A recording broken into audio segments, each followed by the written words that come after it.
We are so privileged today. We are in our African American Week, and we are in our Black History Month, and we've been giving you a presentation every week of some great accomplishment by an African American in our history. But today I'm excited because we have a young man who only has a history of 11 years, but God has given him a phenomenal gift and an ability. Not only that, he was born in this church. His mom and father went to this church for many, almost 16, 17 years, for many, many years. They were some of the first people to join our church, moved here from Michigan to join this church. And remember when Linda was getting negative words from the doctors that she could not have a child, we prayed for her, and God allowed her to carry Jonathan full term. And the fruit is now seen in his life. And even though he's a child, I think that God has given him a very special gift. I heard a poem that he wrote. Somebody showed it to me on the, as a matter of fact, on his website. He's had over 1 million hits. He has appeared on World News Tonight with Katie Couric. He has also been on the Tom Joyner Show. Matter of fact, when he leaves here, he will go and be the first child to be taped to be seen on the Monique Show, which comes on BET every night, which is an adult talk show. We're so glad that Jonathan is here, and because we're celebrating African American Black History Month, I wanted him to come and share with you the insight that was given to him. And so without any further delay, let's welcome Jonathan Emil McCoy as he comes to share with us. All right, Jonathan. Thank you. I'd like to start off by saying thank you, Bishop, I got it right this time, and Pastor Pam for inviting me to speak. I would like to enlighten you with a speech that I made, and I like to call it The Petition Continues. You ready? There are many black people who say that they are not from Africa, therefore they are not African American. But it deeply puzzles me that some of us would rather be called the N-word. This term is most widespread among rappers in the hip-hop culture. I think that the most financially successful rapper is also the most influential rapper. Sean Carter, aka Jay-Z. But is his influence positive? It could be. People of different ages and cultures listen to his music, not knowing the negative words and actions that are being embedded in their minds. But he has the influence and the resources to change his lyrics, and maybe even a young boy's mind. This word is not always used so freely among our people. Some say it started with African American comedian Richard Pryor, who used it often and was an inspiration for other artists and comedians using it. But once it occurred to him that we are not N-words, he made a public declaration never to use it again. But his decision to change did not influence everyone. In a documentary on the N-word, actor and rapper Ice Cube claims that the word is a defiant badge of honor. But I ask, should defiance be celebrated? Def Jam founder Russell Simmons has been quoted as saying, when we use the N-word now, it's very positive. But I ask, what's positive about being called the N-word? Can any of you tell me? In an interview on the Today Show, rapper 50 Cent has been quoted as saying, I'm not using it as a racial slur, it's just slang. But of course it's not a racial slur when you use it to communicate to or about your own race. But saying the N-word is more than just slang. It's starting to be a whole culture.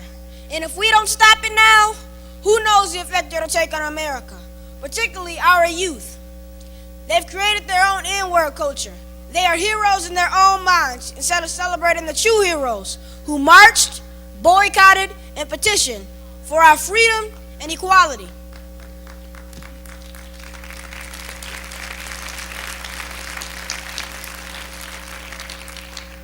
Nas produced an album originally titled The N-Word, which he says is how the old people look down on the now generation. Due to political pressure, he dropped the N-word and the album is now untitled. But he has the potential to produce constructive lyrics, and it is evident in his video, I Can. The old people that he of There are patriarchs and matriarchs. They have seen and experienced many things. They were born into racial segregation, and they saw the effect that this word had on current, former, and future generations. That's why the NAACP chose to bury this word a few years ago. But that's why I commend the mission of organizations such as the African American Men and Boys Commission, which is for the saving, transforming, and empowering of African American men and boys for the betterment of the African American family, community, and America as a whole.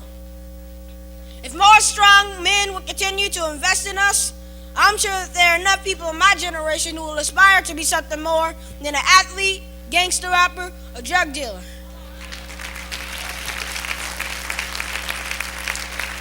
And while I'm thinking about it, they can tell them a thing about those pants.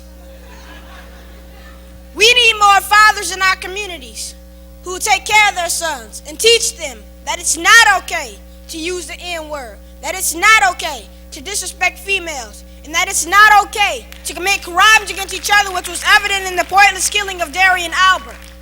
The N-word promotes defiance, and defiance perpetuates disrespect and out-of-control behavior. The hip-hop culture does not speak for me and my generation. As for me, I will honor God and respect my elders.